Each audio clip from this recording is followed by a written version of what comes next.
भगवते वासुदेवाय। ओम नमः भगवते वासुदेवाय। ओम नमः भगवते वासुदेवाय। ओम नमः भगवते वासुदेवाय। ओम नमः भगवते वासुदेवाय। नारायणं नमस्कृत्यं नरं चैव नरोत्तमं देवीं सरस्वतीं व्यासं ततो जयमुदीरये। नष्टप्रायेष्वभद्रेषु नित्यं भागवत सेवयां भगवते उत्तमश्लोके भक्तिर्भवति नैष्ठकी। कृष्णाय वासुदेवाय देवकीनन्दनाय च नन्दगोपकुमाराय श्रीगोविन्दाय नमो नमः। मूकं करोति वाचालं पङ्गुं लङ्घायते गिरिं यत्कृपां तमहं वन्दे श्रीगुरो दीनतारिणं।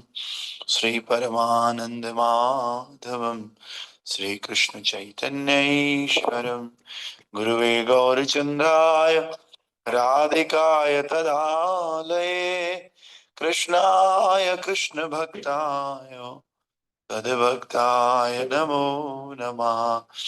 नमो विष्णुपादाय कृष्णपृष्ठाय भूतले श्रीमते भक्तिवेदांत गोस्वामिने इति नामिने।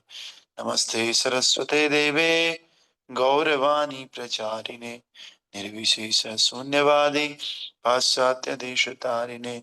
जय श्री कृष्ण चैतन्य प्रभु नित्यानंद श्री अद्वैत गदाधर शिवासादि गौर भक्त वृंदा। हरे कृष्णा कृष्णा कृष्णा हरे हरे, हरे राम राम राम हरे हरे। नमो पंकजनाभाय नमो पंकजमालिने नमो पंकजनेत्राय नमस्ते पंकजांग्रये।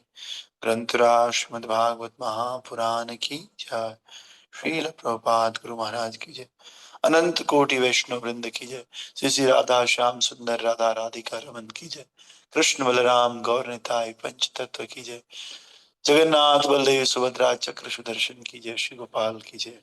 नरसिंह देव प्रहलाद महाराज की जय। निताई गौर हरि प्रेमानंदे हरि हरि बोल। तो आप सभी भक्तों का स्वागत है श्रीमद् भागवतम की कक्षा।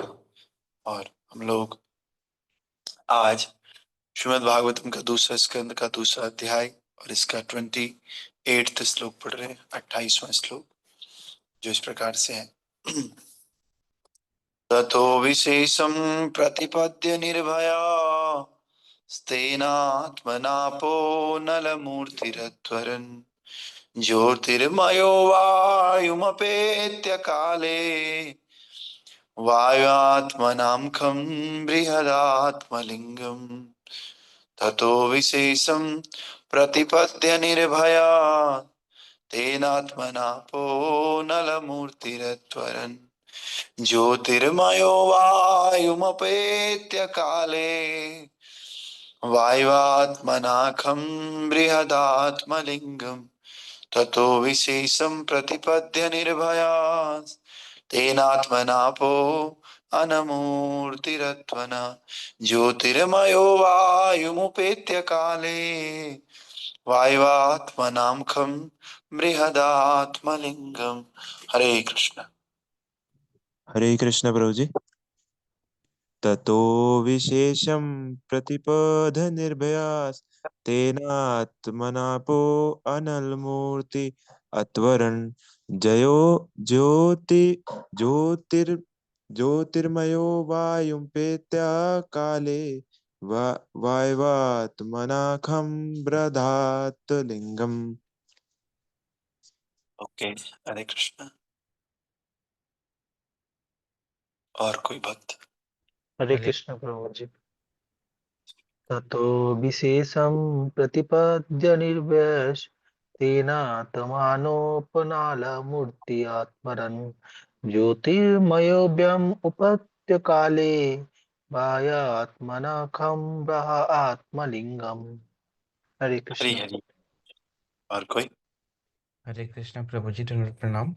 ततो विशेषं प्रतिपद्य निर्भय तेनात्मनोप मनापो नलपुटिर अत्वरन् ज्योतिर्मयो वयोम उपेत्य काले वैवात्मनाखं बृहद आत्मलिंगम। हरे कृष्ण। हरे कृष्ण ओके। प्रभु। ततो विशेषं प्रतिपादनिर्भश तेनात्मनोपनिर्मूर्तत्परं ज्योतिर्मयो वायुमुपेतकाले वायु आत्माकाम्बिदात्मलिङ्गम्। ओके, तो कल हमने देखा था कि हमें जो है,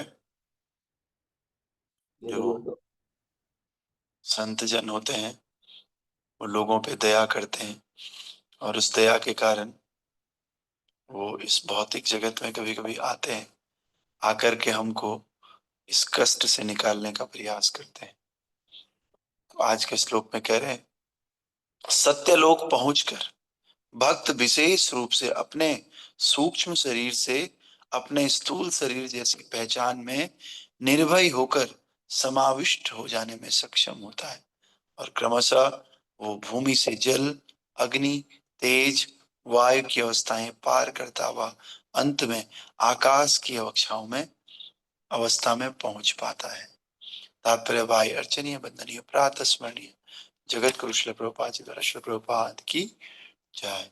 प्रभुपाद बताते हैं, जो व्यक्ति आध्यात्मिक पूर्णता तथा अभ्यास से ब्रह्मलोक या सत्यलोक तक पहुंचता है, वो तीन विभिन्न प्रकार की सिद्धियों को प्राप्त करने का पात्र बन जाता है।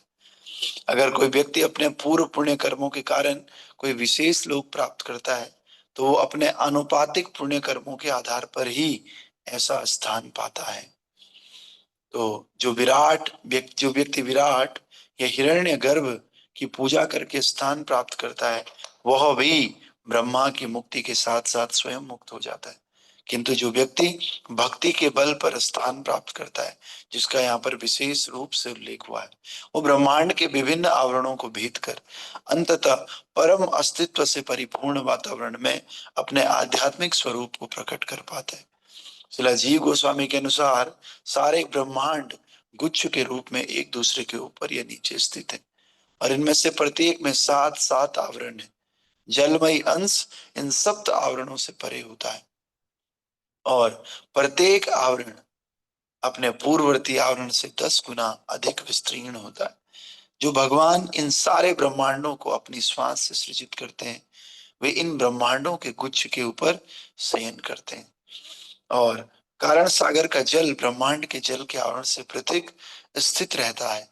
ब्रह्मांड को आवृत करने वाला जल भौतिक होता है, जबकि कारण सागर का जल आध्यात्मिक होता है। फलस्वरूप जहां यहाँ जिस जल के आवरण का उल्लेख हुआ है, वह समस्त जीवों के मिथ्या अहंकार का आवरण माना जाता है। यहाँ पर एक एक करके भौतिक आवरणों से क्रमिक मुक्ति का जो उल्लेख हुआ है, वो भौतिक स्थूल की मिथ्या अहंकार की अवधारणा से क्रमशः मुक्त होने तथा उसके पश्चात सूक्ष्म शरीर में तब तक लीन रहने की प्रक्रिया है, जब तक भगवत धाम के परम क्षेत्र में शुद्ध आध्यात्मिक शरीर प्राप्त न हो ले। तो भक्तों, भूमि, जल, अग्नि, तेज, वायु और आकाश, तो ये अवस्थाएं हैं जिनको एक भक्त क्रॉस करता है। सबसे पहले जमीन, फिर जमीन को क्रॉस करके जल में रह सकता है, जल को क्रॉस करके अग्नि में, अग्नि के बाद तेज, तेज के बाद वायु, और वायु के बाद एक ऐसी अवस्था है जिसमें हवा भी नहीं चाहिए, बिना हवा के भी जो है आकाश की अवस्था में रह सकता है। तो प्रभुपाद जी इसको बहुत अच्छे से समझा रहे हैं कि जो कारण समुद्र का जल है और जो हमारा भौतिक संसार का जल है, इन दोनों में जमीन आसमान का अंतर है। और कारण समुद्र का जल आध्यात्मिक है, जबकि हमारे भौतिक शरीर का जल, ये भौतिक संसार का जल, ये मटेरियल है। तो इस मटेरियल जल की बात हो रही है। इस मटेरियल जल से भी हमें ऊपर उठना है, इस मटेरियल भूमि से भी ऊपर उठना है, इस मटेरियल अग्नि तेज इन सब से धीरे धीरे एक एक लेवल को क्रॉस करके लास्ट में हमें आध्यात्मिक आकाश की ओर बढ़ना है। तो फिर हमें धीरे धीरे अपने स्थूल शरीर को छोड़ना है और सूक्ष्म शरीर में जाना है। सूक्ष्म शरीर के बाद भी फिर सीधे सीधे हमारा जो रियल आइडेंटिटी है, भगवान श्री कृष्ण के दास के रूप में जो स्पिरिचुअल बॉडी है, आध्यात्मिक शरीर, उसमें प्रवेश करना है। तो श्रीधर स्वामी पुष्टि करते हैं कि भगवान द्वारा संस्कारित किए जाने के पश्चात प्रकृति का एक अंश महत तत्व कहलाता है। इस महत तत्व का ही एक अंश मिथ्या अहंकार कहलाता है, और अहंकार का एक शब्द अंश शब्द ध्वनि है, और शब्द ध्वनि का एक अंश वायुमंडल की वायु है। इस वायु का एक अंश बादल में बदल जाता है, और इन स्वरूपों से विद्युत या ऊष्मा भी बनती है, और ऊष्मा से पृथ्वी की गंध उत्पन्न होती है, और इस गंध से स्थूल पृथ्वी उत्पन्न होती है। ये सब मिल करके दृश्य जगत बनाते हैं। तो बेसिक जो फॉर्म है महत तत्व है।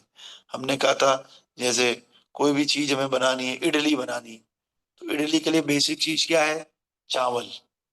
चावल का पाउडर बनाते हो पीस करके, और उसी से इडली बनती है। कैसे कैसे बनती है, बड़ी मेहनत लगती है, बहुत सारे उसमें स्टेप्स आते हैं। उसी प्रकार से एक तत्व है महत तत्व।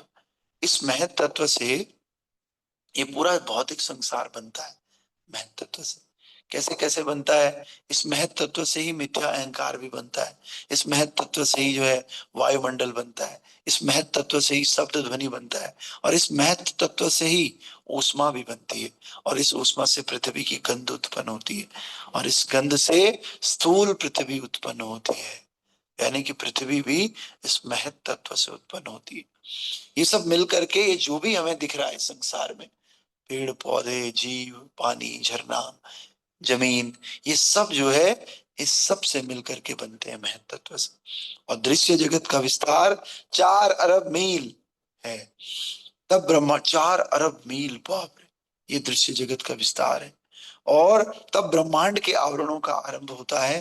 पहले आवरण का विस्तार 8 करोड़ मील है, और फिर इसके पश्चात ब्रह्मांड के आवरण क्रमशः अग्नि, तेज, वायु तथा आकाश के हैं, और प्रत्येक अपने पूर्ववर्ती आवरण से 10 गुना ज्यादा विस्तार वाला होता है। श्री भगवान का निर्भीक भक्त इन्हें क्रमशः भेद कर वातावरण में प्रवेश करता है, जहां प्रत्येक वस्तु की एक ही आध्यात्मिक सत्ता है। सोचिए, 4 अरब मील का ये आध्यात्मिक ब्रह्मांड है, और इस ब्रह्मांड के बाहर आवरण पे आवरण है। सबसे पहला जो आवरण है वो 8 करोड़ मील का है, और 8 करोड़ मील के बाद कह रहे हैं अगला जो होगा, अगला जो आवरण होगा, वो आवरण 10 गुना ज्यादा बड़ा होगा, फिर अगला वाला उससे 10 गुना ज्यादा। तो भगवान का भक्त ये सब आवरण को क्रॉस करता है, क्रॉस करके आध्यात्मिक जगत में पहुंचता है ना। और जहां प्रत्येक वस्तु की एक ही आध्यात्मिक सत्ता है, तब भक्त किसी एक वैकुंठ लोक में प्रवेश करता है, जहां वो भगवान जैसा ही रूप धारण करके उनकी दिव्य प्रेमा भक्ति में लग जाता है। भक्ति में जीवन की यही सर्वोच्च सिद्धि है। पूर्ण योगी को इससे अधिक कुछ प्राप्त करने की इच्छा नहीं रहती है। फिर आगे आप देखोगे, घ्राणेन गंधम रसनेन वेरसम रूपम च दृष्ट्या श्वसनम त्वचेवा श्रोत्रेण चोपेत्य नभो गुणत्वम प्राणेन चाकोति मुपैति योगम। इस प्रकार भक्त विभिन्न इंद्रियों के सूक्ष्म विषयों को पार कर जाता है, जैसे सूंघने से सुगंध को, चखने से स्वाद को, स्वरूप देखने से दृष्टि को, संपर्क द्वारा स्पर्श को, आकाशीय पहचान से कान के कंपनों को, तथा भौतिक कार्यकलापों से इंद्रियों को। तो भक्त धीरे धीरे इन सबको क्रॉस कर जाता है। तो तात्पर्य भाई अर्चनी वंदनीय प्रातः स्मरणीय जगत प्रभात की जय। आकाश से परे सूक्ष्म आवरण है, जो ब्रह्मांडों के प्राथमिक आवरणों के समान है। ये स्थूल आवरण सूक्ष्म कारणों के आंशिक अवयवों के विकास है। इस तरह योगी या भक्त स्थूल तत्वों के विलीन होने के साथ साथ सूंघने से सुगंध जैसे सूक्ष्म कारणों का परित्याग कर देता है। इस तरह शुद्ध आध्यात्मिक स्फुल्लिंग रूपी जीव सारे भौतिक कलमश से शुद्ध होकर भगवत धाम में प्रवेश करने के योग्य बन जाता है। जैसे अभी हम देखते हैं, हमें इन नाक से कुछ ना कुछ सूंघने के लिए चाहिए, हमें जीभ से कुछ ना कुछ चखने के लिए चाहिए, खाने के लिए चाहिए, है ना। और इस त्वचा से कुछ ना कुछ मुलायम चीज स्पर्श करने के लिए चाहिए। तो भक्त जब इन सब इंद्रिय विषयों को त्याग कर देता है तो भक्त भगवान के धाम जाने के लिए, प्रवेश करने के लिए योग्य बन जाता है, ऐसा कह रहे हैं। तो कल हम इससे आगे पढ़ेंगे कि फिर अहंकार के स्तर में व्यक्ति प्रवेश करता है। फिर अहंकार के बाद रजोगुण और तमोगुण इन उदासीन बिंदुओं को हटा देता है और फिर सतोगुण में प्रवेश करता है। सतोगुण में भी व्यक्ति के अंदर अहंकार हो सकता है और इसके पश्चात अहंकार सारा महत तत्व में विलीन हो जाता है और फिर वो शुद्ध साक्षात्कार के बिंदु तक आ सकता है ना। तो अभी इसमें काफी सारे श्लोक हैं, 37 और अभी हम पढ़ रहे हैं 27, है ना। तो ये महीना कम से कम इसके लिए लगेगा। हाँ, इसके अंदर 37 श्लोक हैं। आज हमने 28 पढ़े और 29 पढ़ लिए हम लोगों ने। तो 37 यानी कि 8 श्लोक और बचे हुए जो हम कल फिर शुरू करेंगे। ग्रंथराज श्रीमद् भागवत महापुराण की जय। श्रील प्रभुपाद गुरु महाराज की जय। अनंत कोटि वैष्णव वृंद की जय। रामाचार्य शील हरिदास ठाकुर की जय। निताय गौर प्रेमानंदे हरि हरि बोल। All glories to small devotees, all glories to small devotees. Hare Krishna.